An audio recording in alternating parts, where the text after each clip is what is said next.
Hey guys, it's Scarlett at Build Across, and today I have a really fun Easter cutout for you guys today. I did a fun pattern on this, which I don't do very often, so I'm excited to show you guys what I did. This is a paint by line, so his little bunny tail has the lines etched in it, so I don't have to worry about trying to figure out exactly where that should go.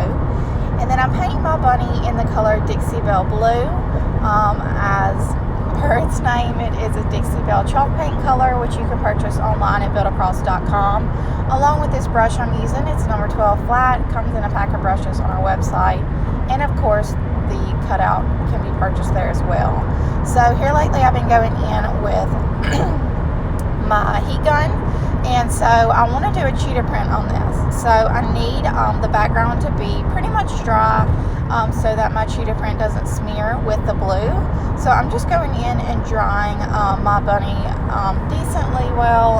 It doesn't have to be completely dry, just enough that the paints are not going to smear together.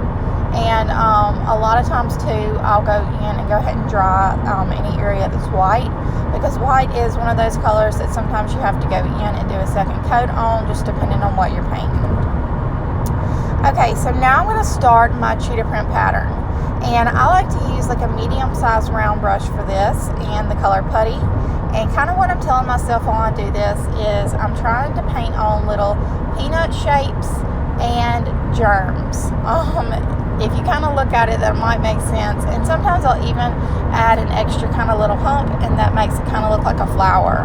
Also, make sure that you kind of run off the edges of this cutout with your pattern. That just makes it look more grounded and is a really important step to help it look a little bit more professional. So now I'm just going to dry those a little bit so that I can go on with my next step on those, which will be using the color chocolate in a number 6 round. And I'm going to go around the edges of each of my little peanuts, germs, flowers with this chocolate brown color. But keep in mind, I do not close my outline, so they're not going to be completely outlined. I don't close my brown lines, I keep them open, but I do like to kind of go on both sides. Sometimes I'll mix it up and only highlight it on one side.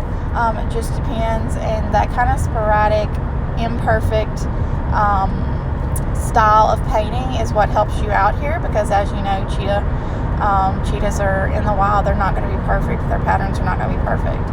And then I like to go in and highlight just one side with a thinner black line. So I'll use like a number 4 round for this, and just some apple barrel acrylic black, and this just really makes it pop. I'll also use this to go in and outline my bunny's tail. And then after that, you guys, I'm done. I'm not going to do any kind of highlighting on this. I think he's good just like he is. With the pattern, I don't want to add anything that kind of distracts from that. So I really hope you guys enjoy this video and have a wonderful day.